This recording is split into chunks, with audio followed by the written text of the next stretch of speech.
Jeeva today பார்வையாளர்களுக்கு வணக்கம். இன்றைய நேர்காணலில் திராவிட இயக்க சிந்தனையாளர், திராவிட வெற்றி கழகத்தினுடைய முதன்மை செயலாளர், பேச்சாளர் வல்லம் பசீர் அவர்கள். தோழர் வணக்கம். வணக்கம். தமிழ்நாட்டு அரசியல் சூழல் நல்லாவே தெரியும் உங்களுக்கு. திமுக அதிமுகன்னு இருந்தது, இன்னைக்கு தாவேகா திமுக அதிமுகன்னு முக்கோணமா பரிணமிச்சுக்கிட்டு இருக்கு. ஒரு தமிழ்நாடு இதுவரை பார்க்காத ஒரு அரசியல் சூழலை மக்களும் உங்களை போன்ற அரசியல் விமர்சகர்களும் பார்த்துக்கிட்டு இருக்கீங்க. எப்படி பார்க்குறீங்க இந்த சூழலில்? 25 பேர் அங்கே வருவாங்க, ஆனால் அவங்களுக்கு அமைச்சரவை இப்போ கிடையாது அப்படிங்கிற மாதிரி சொல்கிறாங்க. இடதுசாரிகளும் விடுதலை சிறுத்தைகளும் அந்த கோரிக்கையை வைக்கிறாங்க. 25 எம்எல்ஏக்கள் வந்தால் அவங்களுக்கு அமைச்சரவை தரக்கூடாதுன்னு. இடதுசாரிகள் வெளியிலிருந்து ஆதரவு, திருமாவர்கள் அமைச்சராகவே பங்கு பெறுவார் அப்படின்லாம் செய்தியில் வருது. எப்படி போகும் இது? எப்படி அடுத்தடுத்த ப்ராசஸ் நகரும்னு நீங்கள் பார்க்குறீங்க? நேற்றைக்கு மிக தெளிவாக மார்க்சிஸ்ட் கம்யூனிஸ்ட் கட்சியினுடைய தமிழ் மாநில செயலாளர் தோழர் சண்முகம் அவர்கள் அழுத்தம் திருத்தமாக தங்களுடைய நிலைப்பாட்டை பதிவு செய்தார். அதிமுக எந்த காரணத்தை கொண்டும் இந்த கூட்டணியிலே இடம்பெறக்கூடாது, அப்படி இடம்பெறும் பட்சத்தில் நாங்கள் எங்களுடைய ஆதரவு முடிவை மறுபரிசீலனை செய்வோம் என்று சொன்னார். மறுபரிசீலனை என்றால் என்ன பொருள்? நாங்க வெளியேறுவோம்ன்றதுதான் நயத்தகு நாகரிகத்தோடு அவர் சொன்னார் என்று நான் புரிந்து கொள்றேன். முதல்ல விடுதலை சிறுத்தைகள் கட்சி, பொது உடைமை இயக்கம், அதன் பிறகு முஸ்லீம் லீக், இவர்களுடைய ஆதரவு என்பது இங்க பாரதிய ஜனதா கட்சி உள்ளே வந்துவிடக் கூடாது என்பதால் தான். ஏன்னா எண்ணிக்கை என்பது குறைவாக இருக்கு, அறுதி பெரும்பான்மை என்பது கிடைக்கப்பெறல. இதை வைத்து பல இடங்களில் குதிரை பேரங்களில் ஈடுபடுகிற பாரதிய ஜனதா கட்சி, கொல்லைப்புற வழியாக ஆட்சி அதிகாரத்தை கைப்பற்றுகிற பாரதிய ஜனதா கட்சி தமிழ்நாட்டுக்குள்ளும் நுழைந்துவிடக் கூடாது என்பது அவர்களுக்கு இருந்த கவலைப்பாடு. அந்த அடிப்படையில் வெளியிலிருந்து ஆதரவு என்கிற நிலைப்பாட்டை வெளிப்படுத்தினார்கள். இப்போது வரை அதில் நிற்கிறார்கள். இப்போ அதிமுக வந்ததுன்னா அதுல அதிமுகவினுடைய ஒரு டீம் சி.வி. சண்முகம் தலைமையில வர்ற அணின்னு வச்சுக்கோமே, அந்த அணி பாரதிய ஜனதா கட்சியினுடைய ஒரு பிராக்சியாகத்தான் பார்க்கப்படும். ஏன்னா மோடி தன்னுடைய தமிழ்நாட்டு வருகையின் போது எடப்பாடி பழனிசாமியை ஆற தழுவி கொண்டதை விட கூடுதலாக எஸ்பி வேலுமணியை தான் தோளில் தட்டி கொடுத்து வாழ்த்தினார் என்பதை எல்லோரும் பார்த்தார்கள். தமிழ்நாட்டு மக்கள் ஊடகங்கள்ல அது காட்சியாகவே வெளிப்பட்டது. ஏற்கனவே பலமுறை சி.வி. சண்முகம் டெல்லியில ரகசியமாக அமித்ஷா தரப்போடு உறவில இருக்கிறார் என்கிற செய்தியை நாம கேள்விப்பட்டிருக்கோம். அதில் உண்மையான செய்தி பலவற்றையும் பேசி இருக்கும் ஏற்கனவே. அப்போ இவர்கள் எல்லோரும் சேர்ந்து அதிமுகவுக்கு கூட்டணி என்று, அதிமுகவோடு தாவேகா கூட்டணி என்று போறது ஏறக்குறைய பாரதிய ஜனதா கட்சி கூட்டணிக்கு போனதாகத்தான் பொருள். ஆனா இதுல என்ன சிக்கல் அப்படின்னா, ஏற்கனவே அவங்க ஃப்ளோர் டெஸ்ட்ல ஆதரவாக வாக்களிச்சிட்டாங்க. ஆதரவாக வாக்களித்ததற்கு பிறகு கொறடா உத்தரவை மீறியதாக அவர்கள் பொருள் கொள்ளப்படுகிறார்கள். இப்ப தண்டனை இருக்கா இல்லையா, அவ்வளவுதான். தவறு நடந்துருச்சு. கொறடா உத்தரவை எப்போது மீறினார்களோ அப்போதே தவறு நிகழ்த்தப்பட்டு விட்டது. தண்டனை இருக்கா இல்லையான்றதுதான் இப்போது இருக்கக்கூடிய கேள்வி. இதற்கிடையில் அவர்களுக்கு மந்திரி பதவியை பகிர்ந்தளிப்பதற்கான ஆலோசனைகள் நடைபெற்று வருதுன்னு ஒரு செய்தி உலா வந்துகிட்டு இருக்கு. நேற்றைக்கு முதல் நபராக மார்க்சிஸ்ட் கம்யூனிஸ்ட் கட்சியினுடைய மாநில செயலாளர் அதற்கு எச்சரிக்கை மணி அடிச்சிட்டாரு.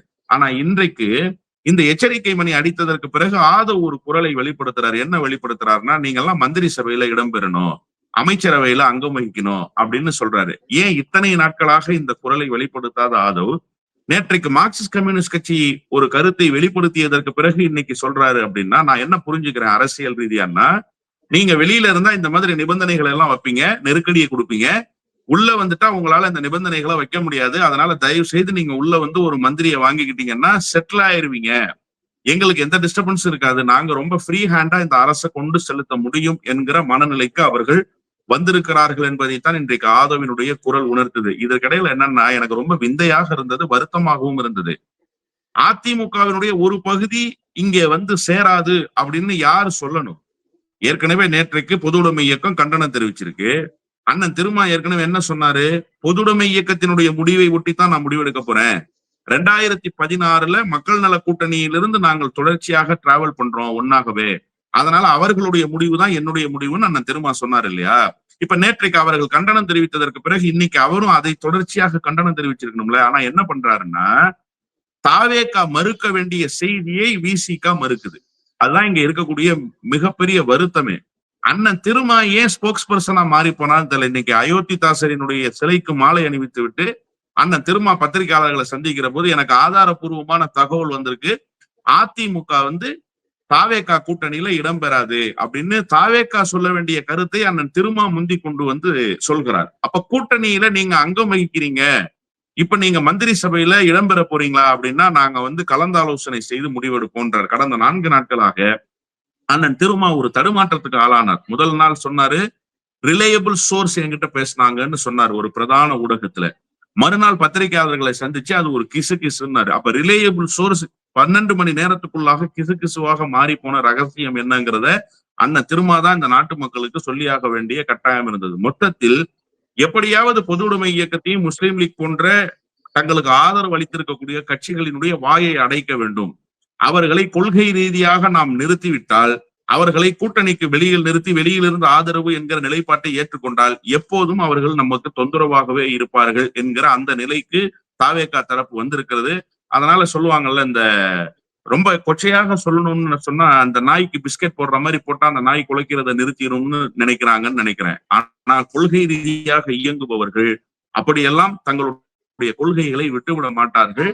எனவே பூடமை இயக்கத்துக்கு நீங்கள் அமைச்சரவையில் இடம் தருகிறேன் என்கிற ஆசை வார்த்தை காட்டினாலும் அவர்களுடைய நிலைப்பாட்டில் மாற்றம் இருக்காதுன்னு தான் நான் நம்புறேன். ஆனா ஏதோ ஒரு தடுமாற்றம் அண்ணன் திருமாவிடத்திலே தெரிகிறது.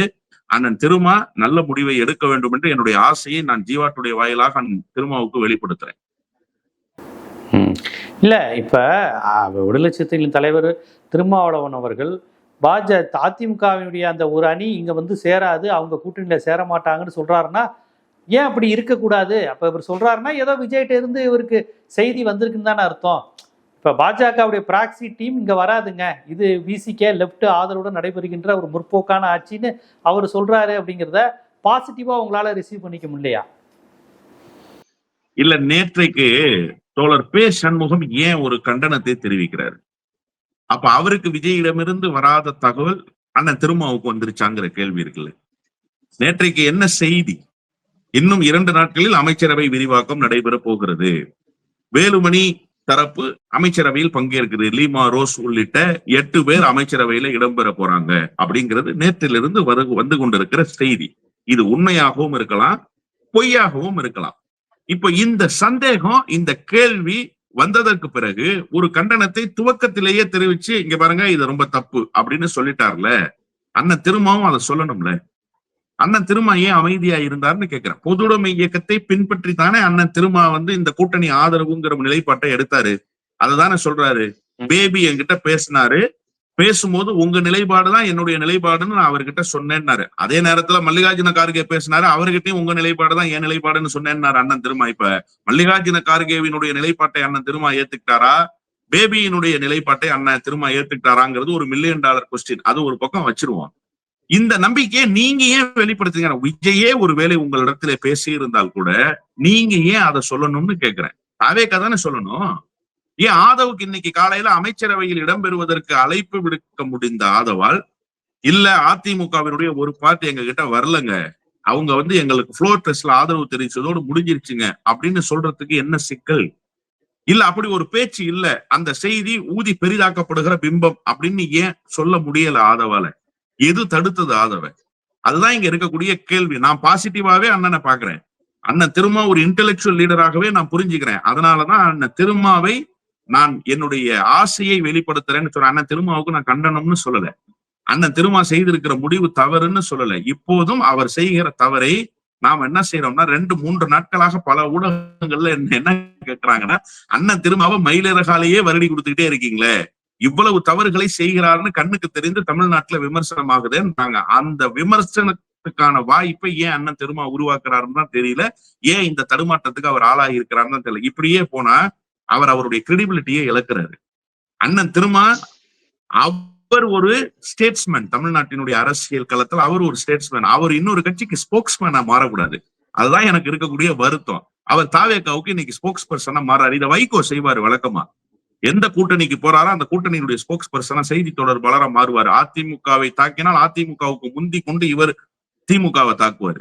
திமுக கூட்டணியில இருந்தா திமுகவை தாக்கினா இவர் முந்தி கொண்டு அதிமுகவை தாக்குவார். இவர் பதிலடி கொடுப்பாரு. கூட்டணி கட்சிகளாகவே தொடர வேண்டும். இந்த நிலைப்பாட்டை தெளிவுபடுத்த வேண்டிய பொறுப்பு, தார்மீக கடமை தாவேகாவுக்கு இருக்கு. தாவேகா வாய் திறக்காதவரை அண்ணன் திருமா என்னதான் நான் ISI முத்திரை குத்தி உங்களுக்கு நான் உத்தரவாதம் தருகிறேன் என்று சொன்னாலும் அந்த உத்தரவாதத்தை தமிழ்நாட்டு மக்கள் ஏற்க தயாராக இல்லை. ஆதவ அர்ஜுனாவோ முதலமைச்சர் விஜயோ தான் அந்த உத்தரவாதத்தை தரணும். இல்ல, தாவேகா தரப்பு தானே தெளிவுபடுத்தணும். ஏன்னா நீங்க நாங்க ஒரு செக்யூலியர் ஃப்ரண்ட், நாங்களும் செக்யூலரிசத்தை பேசுறோம் அப்படின்னு சொல்லிதான் ஆதரவு கேட்கிறாங்க. நீங்க எங்களுக்கு ஆதரவு கொடுக்கலன்னா நாங்க பாரதிய ஜனதா கட்சி ஏற்கனவே ஆளுநரை வைத்து ஒரு சித்து விளையாட்டை நடத்துதுன்னு சொல்றாங்க இல்லையா? அப்ப நீங்க எந்த ஊத்தீர்களோ அந்த உத்தரவாதத்தை நீங்கள் உங்களுக்கும் டிஸ்பியூட், உங்களுக்கு ஆதரவு கொடுத்திருக்கிற கட்சிகளுக்கும். அப்ப அந்த ஆதரவு கொடுத்திருக்கிற கட்சியில ஒரு பிரதான கட்சி மார்க்சிஸ்ட் கம்யூனிஸ்ட் கண்டனத்தை தெரிவிச்சிருச்சு, தன்னுடைய நிலைப்பாட்டை சொல்லிடுச்சு. நீங்க அதிமுகவோட ஒரு பார்ட்டை கூட்டு வந்தீங்கன்னா நாங்க மறுபரிசீலனை செய்வோம்னு டைரக்டா சொல்லிட்டாங்க, டிக்ளேர் பண்ணிட்டாங்க. அந்த கட்சியினுடைய மாநில செயலர் சொல்றாரு, இப்ப இல்ல தோழர், அப்படிலாம் நீங்க ஒண்ணும் வருத்தப்பட தேவையில்லை, அப்படிப்பட்ட ஒரு சூழல் இங்கே இல்லை, நாங்க கொடுத்த உத்தரவாதத்தை காப்பாற்றுவோம் சொல்லிட்டு போயிட வேண்டியதானே. விஜய் பேச மாட்டாரு, வழக்கமா விஜய் பேச மாட்டாரு. அவர் பெயரிலான அறிக்கை தான் வரும். அது நம்ம புரிந்து கொள்ள முடியுது. அரசியல் களத்துல விஜயால பேச முடியல, விஜய் எழுதுற அறிக்கையும் இல்ல, விஜய்க்கு யாரோ எழுதி கொடுக்கிறார்கள், கையெழுத்து போட்டு கொடுக்கிறார், அவ்வளவுதான். அப்போ விஜய் கட்சியின் சார்பில் பேசுகிறவர்கள் ஏன் அந்த உத்தரவாதத்தை கொடுக்கல? இன்னைக்கு ஆதவ் திடீர்னு இதை பேச வேண்டிய அவசியம் என்ன வந்துச்சு? அமைச்சரவை விரிவாக்கம்னு பேச்சு வந்தோடனே ஐயுஎம்எலும் மார்க்சிஸ்ட் கம்யூனிஸ்டும் விசிகாவும் பங்கேற்கணும்னு நாங்க அழைப்பு விடுக்கிறோம். ஏன் இன்னைக்கு அந்த அழைப்பை விடுக்கிறீங்க? இன்னைக்கு ஏன் திடீர்னு அழைப்பு விடுக்கிறீங்க? இலாக்கா இல்லாத மந்திரிகளாக 9 பேர் இருந்தாங்கல்ல சார், அப்ப அந்த அழைப்பை விடுத்துடலாம்ல. நீங்க அமைதியா தானே இருந்தீங்க. அப்புறம் லேட்டரா 5 நாள் கழிச்சு இலாக்கா ஒதுக்குனாங்கல்ல அந்த மந்திரிகளுக்கு, அப்ப அழைப்பு விடுக்க வேண்டியதானே. அப்பவும் அமைதியா தானே இருந்தீங்க. நேற்றைக்கு மார்க்சிஸ்ட் கம்யூனிஸ்ட் ஒரு கண்டனத்தை கடுமையா பதிவு செய்த பிறகு இன்னைக்கு நீங்க ஒரு ஆஃபர் அவங்களுக்கு கொடுக்குறீங்கன்னா அப்ப என்ன நான் புரிஞ்சுக்கிறது? அதனாலதான் நான் சொன்னேன், ரொம்ப கொச்சையா இருக்குன்னு சொன்னேன். நாய் குலைக்குதுங்கிறதுக்காக பிஸ்கெட்டை போட்டு நாய் வாயை அடைச்சிடலாம்னு நீங்க நினைக்கிறீங்க, அது தப்பு. நான் கம்யூனிஸ்ட் தோழர்களை குறைச்சு மதிப்பிடல, நான் ஒரு ஒப்பீட்டுக்கு அளவுல சொல்றேன். நான் ஒப்பீட்டு தவறாக கூட இருக்கலாம், நான் அந்த ஒப்பீட்டுக்காகத்தான் சொன்னேன். நீங்க என்னன்னா கம்யூனிஸ்ட் தோழர்கள் எதிர்த்து கேள்வி கேட்கக்கூடாது, முஸ்லீம் லீக் தோழர்கள் நமக்கு அரசுக்கு கடிவாளம் போடக்கூடாது, அதனால அவர்களுடைய வாய் அடைக்கிற வேலையை நம்ம செய்திருவோம்னு நினைக்கிறீங்க. அது தவறு. அந்த முயற்சிக்கு அண்ணன் திருமாவும் மறைமுகமாக துணை போய் விடுகிறார் என்றே நான் புரிந்து கொள்கிறேன். இதை மறுக்க வேண்டிய பெரும் பொறுப்பு தாவேகாவுக்கு தான் இருக்கு. தாவேகா தரப்புல யாராவது ஒருவர் அல்லது அந்த கட்சியினுடைய தலைமை கழகத்தின் சார்பில் ஒரு தீர்க்கமான அறிக்கை வருகிற வரை இந்த பேச்சுக்கள் உலா வந்து கொண்டே இருக்கும். இப்போ கூட உங்கள்கிட்ட பேசுற இந்த நொடியில வேலுமணியோட ரகசிய பேச்சுவார்த்தைன்னு பிளாஷ் நியூஸ் போயிட்டு இருக்கு. யாரு ரகசிய பேச்சுவார்த்தை? எதுக்காக அந்த ரகசிய பேச்சுவார்த்தை? அப்ப வெளியில என்ன நடக்குது, வெளியில என்ன செய்தி, உள்ளுக்குள்ள என்ன பேசுறாங்க? அப்ப இதெல்லாம் ஒரு குழப்பம் இருக்குல்ல, ஒரு டிரான்ஸ்பரன்சி இல்லாம இருக்குல்ல. மக்களால் தேர்ந்தெடுக்கப்பட்டிருக்கிற ஒரு மக்கள் அரசு, மக்களுக்காக இயங்குறோம்னு சொல்றாங்க. ஒரு பக்கம் பாத்தீங்கன்னா நாங்க போய் ஆய்வு கூட்டங்கள்ல நடத்துறோம்னு அந்த கட்சிக்காரங்க கிளம்பிட்டாங்க புதுசா. இதெல்லாம் ஒரு பக்கம் நடந்துகிட்டு இருக்கு. இன்னொரு பக்கம் பொய்யை கொண்டே கட்டமைக்கப்படுது அரசு. இந்த அரசு அப்படி செஞ்சிருச்சு இப்படி செஞ்சிருச்சுன்னு தினந்தோறும் பொய் ஒரு பக்கம் வந்துகிட்டு இருக்கு. ஒரு திரைக்குள் இந்த அரசு இருக்கு, இந்த அரசு வெளிப்படைத்தன்மையோடு இல்ல அப்படிங்கிற ஒரு அச்ச உணர்வு இந்த நாட்டு மக்களுக்கு வருது. விஜய்க்கு வாக்களித்தவர்களுக்கே அந்த உணர்வு வந்துருச்சு இல்ல. அதை தெளிவுபடுத்த வேண்டியது யாருக்கு பொறுப்பு? தாவேகாவினுடைய பொறுப்பு. தாவேகா தான் அதை தெளிவுபடுத்தணும். இல்ல இப்ப உங்க அமைச்சரவை விடுதலை சிறுத்தைகளுக்கு மட்டும் ஆஃபர் பண்ணியிருக்காங்களா, இல்ல முஸ்லீம் லீக்கு இடதுசாரிகளுக்கும் ஆஃபர் பண்ணியிருக்காங்களா? ஏன்னா முஸ்லீம் லீக்கை பொறுத்தவரையும் இவங்க அந்த பேச்சுவார்த்தையில காங்கிரஸ், முஸ்லீம் லீக் இவங்களெல்லாம் கேரளாவும் சேர்த்து டீல் பேசுறாங்க அப்படிங்கிற மாதிரி ஒரு தகவல் வருது. உண்மையான்னு தெரியல. விடுங்க பாஸ், நான் உங்களுக்கு வக்பு இது பார்த்துக்கலாம், உங்களுக்கு அந்த மாதிரி ஏதாவது நாங்கள் அட்ஜஸ்ட் பண்ணிக்கிறோம், இல்லை கேரளாவில் ஏதாவது சீட்டு, கேரளாவில் கான்செப்ட் அங்கே முஸ்லீம் லீக்கு அதை வச்சு ஏதாவது பேசிக்கலாம், அங்கே ஏதாவது உங்களுக்கு கேரளா முஸ்லீம் லீக்குக்கு நாங்கள் ஏதாவது செய்கிற மாதிரி ஏதாவது பண்ணணும்னா சொல்லுங்கள் பண்ணிக்கலாம் அப்படிங்கிற மாதிரியான விஷயங்கள்லாம் இருக்குது. காங்கிரஸுக்கே கேரளாவுக்கும் சேர்த்து தான் விஜயோட கணக்கு போடுறாங்கங்கிறதுலாம் தொடர்ச்சியாக சொல்கிறாங்க. ஸோ இது வெறுமனே விடுதலை சிறுத்தைகளுக்கான அமைச்சர் பதவிங்கிறத மட்டும் அவங்க ஆஃபர் பண்ணுறாங்களா, இல்லை இடதுசாரிகளுக்கும் முஸ்லீம் லீக்குக்கும் வேற ஏதாவது கணக்கும் அவங்க வச்சிருக்காங்களா? சார், அதாவது விஜய்க்கு கேரளா கணக்கு என்பது எதிர்கால கணக்கு. இப்ப விஜய் காங்கிரசினுடைய பதவி ஏற்பு விழாவுக்கு அழைத்தார்கள், விஜய் போகல. இன்ன பிற மாநிலங்களுடைய முதலமைச்சர்கள் தென்னிந்தியாவுல போனாங்க. ஆனா இங்க தமிழ்நாட்டினுடைய முதலமைச்சர் பங்கேற்கல. அதற்கு சொல்லப்பட்ட செய்தி என்னன்னா, விஜய் கேரளாவில் தன்னுடைய கட்சியை பிரம்மாண்டமா நிலைநிறுத்துவதற்கான ஏற்பாட்டுல ஈடுபட்டு இருக்காரு. தாவேகா கேரளாவினுடைய பிரிவு துவங்கப்பட இருக்கு விரைவில், அதற்கு ஒரு மிகப்பெரிய விழாவை நடத்த போறாங்க. அந்த விழாவில் பங்கேற்பதற்காகத்தான் முதல் முறையாக அவர் முதலமைச்சர் ஆனதற்கு பிறகு அந்த மாநிலத்துக்கு போகணும்னு இருக்காருன்னு சொன்னாங்க. அது ஒரு லாங் டேர்ம் பிளான். இப்ப நீங்க திமுக கூட கர்நாடகாவுல பிரிவு இருக்கு, திமுகவுக்கு கூட கேரளாவுல பிரிவு இருக்கு, திமுகவுக்கு கூட அந்தமான் நிக்கோபார்ல பிரிவு இருக்கு, டெல்லியில இருக்கு. அதே மாதிரி தேமுதிக கடந்த காலங்கள்ல விஜயகாந்த் உயிரோடு இருக்கிற நேரத்தில் டெல்லியில போட்டியிடவும் செஞ்சாங்க. இல்லைன்னா யாரும் மறுத்தர முடியாது. அப்போ நீங்க எதிர்கால திட்டத்தை வகுப்பது என்பது சரி, அதுல ஒன்னும் தவறு இல்லை. ஆனா என்ன பெனிஃபிட்ட நான் முஸ்லீம் லீக்குக்கு உங்களுக்கு கேரளால நாங்க கொடுக்குறோம்னு சொல்ல முடியும்? கேரளால நீங்க ஒரு எம்எல்ஏ கூட ஜெயிக்கலையே, உங்களால அங்க என்ன பண்ண முடியும்? நீங்க என்ன உத்தரவாதத்தை அங்க கொடுக்க முடியும்? இப்ப என்னன்னா, கேரளாவுல நேரடியாக பார்ட்டிசிபேட் பண்ணுது ஐயுஎம்எல் அமைச்சரவையில. அது எப்படின்னா, ஏற்கனவே தேர்தலில் ஒன்றாக இணைந்து போட்டியிட்டாங்க, தேர்தலில் ஒன்றாக வெற்றி பெற்றாங்க. காங்கிரஸ் அரசு அமைந்திருக்கிற அரசுல அவங்க அங்கம் வகிக்க போறாங்க. இப்ப இங்க அப்படி இல்லல்ல. கடைசி நேரம் வரைக்கும் நான் கூட்டணிக்கு ஆதரவு தெரிவிக்க போவதில்லை, நாங்க வெளியிலிருந்து கூட ஆதரவு தெரிவிக்க மாட்டோம், திமுக நிலைப்பாடுதான் எங்க நிலைப்பாடுன்னு சொன்னாரு பேராசிரியர் காதர் மைதி. நான் திமுகவை கேட்காம முடிவெடுக்க மாட்டேன்னு சொன்னாரு. போய் கேட்டு விட்டு அங்க என்ன பேச்சுவார்த்தை நடந்ததுன்னா நமக்கு தெரியாது. அதன் பிறகு வெளியிலிருந்து ஆதரவு என்கிற அந்த நிலைப்பாட்டுக்கு வந்தார் இல்லையா? அப்போ இவ்வளவு தூரம் நடந்ததற்கு பிறகு நீங்க எப்படி அமைச்சரவையில் பங்கேற்கிறேங்கிற முடிவை ஐயுஎம்எல் ஒரே நாள்ல எடுத்துட முடியும்? அதை எப்படி நீங்க காம்ப்ரமைஸ் பண்ணிட முடியும் தாவேகா தரப்பு? அதெல்லாம் கிடையாது. அவர்கள் ஒட்டுமொத்தமாக ஒரு அழைப்பை விடுக்கிறாங்க. இப்ப ஏற்கனவே என்ன சொன்னாங்க, பொதுவுடைமை இயக்கம் 2 தெளிவா சொல்லிட்டாங்கல்ல, நாங்க வெளியிலிருந்து ஆதரவு அமைச்சரவையில பார்ட்டிசிபேட் பண்ண மாட்டோம்னு க்ளோஸ் பண்ணிட்டாங்கல்ல சப்ஜெக்ட். அண்ணன் திருமா மட்டும்தான் வெளியிலிருந்து ஆதரவுன்னு சொல்லிட்டு மறுநாள் என்ன முதலமைச்சர் ஆகிறதுக்கு கூப்பிட்டாங்க, துணை முதலமைச்சர் ஆகிறதுக்கு கூப்பிட்டாங்க அப்படிங்கலாம் பேசுறாரு. ஆனா கம்யூனிஸ்ட் தோழர்கள் ஆதரவு கொடுத்துட்டு ஆதரவோடு நிறுத்தி கொண்டார்கள். அதன் பிறகு அதனுடைய ஃபாலோ அப்னு அவங்க ஒரு இடத்துல கூட ஒரு டிமாண்ட் கூட வச்சதாக தெரியல எனக்கு. அப்படி ஒரு பேசு பொருளே இல்ல. ஐயுஎம்எல் அப்படி ஒரு பேசு பொருளே இல்ல. ரொம்ப இலகுவாக கடந்து போயிட்டு இருக்காங்க. அப்ப நீங்க தொடர்ச்சியா ஒரு விஷயம் நடந்துகிட்டு இருக்கும்போது திடீரென அதை பிரேக் பண்ணி இன்னைக்கு காலையில ஒரு ஆஃபர் கொடுக்கறது அப்படிங்கிறது அது எந்த மாதிரியான அணுகுமுறைன்னு புரியலன்னு தான் நான் சொல்றேன். அப்ப தாவேகா என்ன கணக்கு கொடுது? அமைச்சரவையில் அங்கம் வைத்துட்டா அவர்களுடைய குரலை நசுக்கிடலாம், அவர்கள் கேள்வி கேட்க முடியாது, நமக்கு கடிவாளம் போட முடியாது அப்படின்னு தான் நினைக்கிறாங்களே தவிர, இதுல கேரளால அப்படி செஞ்சிடலாம், இல்ல வேற ஏதாவது ஒரு வாய்ப்பை உருவாக்கலாம் அப்படியெல்லாம் ஐயுஎம்எல்ஐ வளைக்கிற அளவுக்கு இவர்களிடத்துல கேரளாவுல பலம் இல்லை அப்படின்னு தான் நான் நினைக்கிறேன். இன்னொன்னு, கேரளா லீடர்ஸ் இங்க இருக்கிறவங்களை விட இன்னும் வேகமாக இருக்கக்கூடியவர்கள். அவங்க லெப்ட் ஃப்ரண்ட்ல ரொம்ப தீவிரமாக இயங்கக்கூடியவர்கள். ஏன்னா இங்க இருக்கிற கட்சியை விட அங்க பலமான கட்சி, அங்க கட்டமைப்பு பெருசு ஐயுஎம்எல்க்கு. அதனால அப்படியெல்லாம் செய்து விட முடியாதுன்னு தான் நான் நம்புறேன். அப்ப அமைச்சரவை அப்படிங்கிற கான்செப்டை விசிகேக்கு மட்டும்தான் வைக்கிறாங்க ஆதவ அர்ஜுனா, அப்படிதானே? இல்ல, அதாவது இன்னைக்கு ஆதவ அர்ஜுனாவுடைய ஸ்டேட்மெண்ட் ரொம்ப தெளிவா சொன்னாரு. அவரு மார்க்சிஸ்ட் கம்யூனிஸ்ட் அப்படின்னு சொல்லாம பொதுவுடைமை இயக்கம், ஐயுஎம்எல், விசிகா இவங்க அமைச்சரவையில பங்கேற்கணும்னு நாங்க விரும்புறோம் அப்படின்னு சொல்றாங்க. அப்போ அவங்க அந்த ஆஃபரை நாங்க பொதுவாதான் வைக்கிறோம், நீங்க தான் மறுக்கிறீங்கன்ற இடத்துக்கு நிக்கிறாங்க. ஏற்கனவே மறுத்துட்டாங்க, அவங்க வேண்டான்னு சொல்லிட்டாங்க. நீங்க ஏற்கனவே என்ன ஆஃபர் கொடுத்தீங்கன்னா தெரியாது. சோஃபா போன கதை பெருசாக தமிழ்நாட்டு அரசியல்ல பேசப்படுது. சோஃபாக்குள்ள என்ன இருந்துச்சு, ஏன் எல்லா கட்சி அலுவலகத்துக்கும் சோஃபா போயிட்டு இருக்குங்கிற செய்தி பேசு பொருளா இருக்கு. இப்ப திடீர்னு இன்னைக்கு பொத்தாம் பொதுவாக ஒரு ஆஃபரா அவர் கொடுக்குறாரு. அது வெறுமனே விசிகாவுக்கு மட்டும் கொடுத்த ஆஃபரா நான் புரிஞ்சுக்கல. ஆனா அந்த பொறிக்குள்ள சிக்க போறது விசிகாவாக இருக்கும்னு நான் புரிஞ்சுக்கிறேன். வலைய விரிச்சது பொதுவாதான், அதுல சிக்க போற மீன் விசிகாவா? ஏன்னா மற்ற மீன்கள் சிக்கிறதுக்கான வாய்ப்புகள் இல்லாத மாதிரிதான் கண்ணு கட்டிய தூரம் வரைக்கும் தெரியுது. இப்ப ஐயுஎம்எல் இப்போ உங்க நேர்காணலுக்கு வருவதற்கு கொஞ்ச நேரத்துக்கு முன்பாக கட்சியினுடைய நிர்வாக குழு கூட போகுது, அதுல நாங்க முடிவெடுக்க போறோம் அப்படின்னு சொல்றாங்க.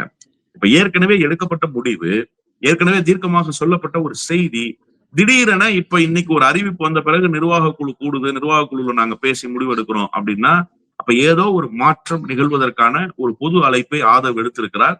அது மாற்றத்தை வித்திடுமா என்பதை நாம பொறுத்திருந்து பார்க்கணும்னு நினைக்கிறேன். இப்ப வேலுமணி, லீமா ரோஸ், சிவி சண்முகத்துக்கு அமைச்சர் பதவியே கொடுக்கலன்னா இந்த கூட்டணியை அவங்களை ஆதரிப்பதுல எந்த பிரச்சனையும் இல்லைல்ல, அப்படித்தானே போகும்? இல்ல இந்த 25 பேருக்கு ஏதாவது பிரச்சனையும் இல்ல. அதுல ஒரு சிக்கல் இருக்கு. இப்ப என்னன்னா, இந்த 8 பேருக்கு அமைச்சரவையில இடம் கொடுக்கலன்னா இந்த 25 பேரினுடைய போராட்டம் எதுக்கு? எடப்பாடிக்கு எதிரா இந்த 25 பேர் இன்வாலிட் ஆகி போயிருவாங்களே. இப்போ இந்த கேஸை எதிர்கொள்ளணும். ஏற்கனவே தவறு நிகழ்த்தப்பட்டுருச்சு. அங்கிரி கிருஷ்ணமூர்த்தி தான் கொறடான்னு சொல்றாரு கட்சியினுடைய பொதுச் செயலாளர். அதாவது அதிகாரப்பூர்வ பொதுச் செயலாளர் இப்போது வரைக்கும் எடப்பாடி பழனிசாமி தான். நேத்து மாவட்ட செயலாளர் கூட்டத்தை கூட்டியிருக்காரு. அதுல மாவட்ட செயலாளர்கள் வந்திருக்காங்க, வரல, இதெல்லாம் ஒரு பக்கம் இருக்கு. இவங்க பொதுக்குழுல 1650 பொதுக்குழு உறுப்பினர்கள், 1100 பொதுக்குழு உறுப்பினர்கள் எஸ்பி வேலுமணி பக்கம் இருக்கிறதாக சொல்றாங்க. இதெல்லாம் ஒரு பக்கம் இருக்கட்டும். இப்போ தவறு என்பது நிகழ்த்தப்பட்டு விட்டது. அந்த தவறுக்கு தண்டனை உண்டா இல்லையா? இதுதானே கேள்வி. இப்போ ஒருவேளை தண்டனை இருக்குமே ஆனால் இவ்வளவு பெரிய ரிஸ்க் அவங்க ஏன் எடுத்தாங்க? அமைச்சரவையில் பார்ட்டிசிபேட் பண்றதுக்காக தானே ரிஸ்க் எடுத்தாங்க. அப்ப அமைச்சரவையில் அந்த பார்ட்டிசிபேஷன் இல்லைன்னு சொன்னா அவங்க எடுத்த ரிஸ்க் எதுக்காக? திரும்ப எகைன் பேக் டு எடப்பாடி பழனிசாமின்னு சொல்லி போயிருக்கலாம்ல அவங்க. அப்போ அவர்களுக்கு என்ன பதிலை சொல்ல போகிறார்கள்? அவர்கள் அப்படியே நட்டாத்துல விட போறாங்களா? இல்ல போய் விஜய் நேரடியாக பார்த்து பொன்னாடை போத்தியதோட முடிஞ்சு போச்சா? அப்ப அதற்குள் என்ன கணக்கு இருக்குங்கிறது தானே இப்ப நாட்டு மக்களுக்கு இருந்திருக்கிற கேள்வி. ஆனா ஒரே ஒரு விஷயம் மட்டும் கிளியர். இந்த அதிமுகவினுடைய புரோக்கன் பார்ட்டை கொண்டு வந்து கூட்டணிக்குள்ள சேர்க்காமல் இருந்தால் கூட்டணிக்குள் எந்த பிரச்சனையும் கிடையாது. மார்க்சிஸ்ட் கம்யூனிஸ்ட் வெளியில் இருந்து ஆதரவு என்பதில் உறுதியாக இருப்பார்கள். இந்திய கம்யூனிஸ்ட் வெளியில் இருந்து ஆதரவு என்பதில் உறுதியாக இருப்பார்கள். ஆனா நேற்றைக்கு மார்க்சிஸ்ட் கம்யூனிஸ்ட் கட்சியினுடைய கண்டனம், இன்னைக்கு ஆதவ் அர்ஜுனாவினுடைய ஸ்டேட்மெண்ட், அதன் பிறகு IUML நிர்வாக குழு அண்ணன் திருமாவினுடைய ஸ்டேட்மெண்ட், இதையெல்லாம் ஒப்பிட்டு பார்க்கிற போது அதிமுகவினுடைய ஒரு பார்ட்டை உள்ளார சேர்த்து கொண்டால் இவர்களை எப்படி சரி செய்வது என்கிற அந்த யோசனைக்கு தாவேகா வந்துருச்சு. அதிமுக உள்ள வந்தா நம்ம ஏன் பார்ட்டிசிபேட் பண்ணக்கூடாதுங்கிற நிலைமைக்கு விசிகா வந்துருச்சு. இப்ப கம்யூனிஸ்ட் கட்சியினுடைய கருத்து தான் பிரதானமான கருத்தாக இருக்க முடியும் என்றுதான் நான் பார்க்கிறேன்.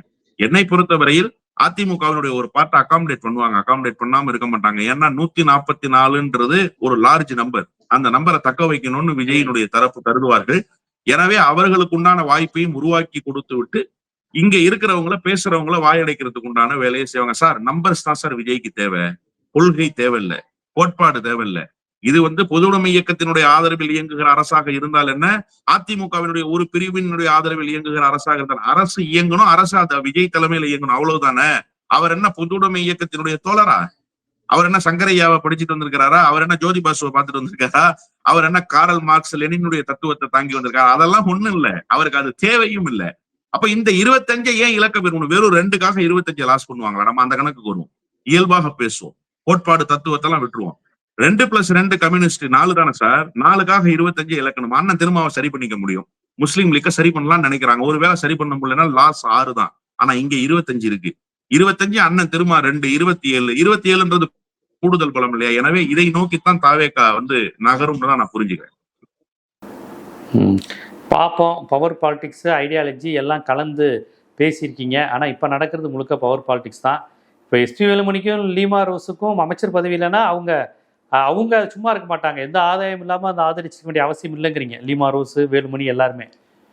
ஆமா, உறுதியா இல்லைன்னா எதுக்கு சார் இந்த சண்டை? அது ரொம்ப பீஸ்ஃபுல்லா போயிட்டு இருந்த பார்ட்டி தானே, எதிர்கட்சி அந்தஸ்து கிடைக்கல. ஆனாலும் 47 சட்டமன்ற உறுப்பினர்களை இந்த அலையிலும் பெற்றிருக்கிறார்கள். பலமான கூட்டணி அமைக்க முடியல, திமுகவை வலுவாக எதிர்க்க முடியல, திமுகவுக்கு ஆன்டி இன்கம்பன்சி உருவாகல, திமுக அதிமுக எதிர்ப்பு அரசியல் செய்கிற பிளாட்ஃபார்மையே கடந்த 5 ஆண்டு காலமாக உருவாக்கவே இல்லை இல்லையா?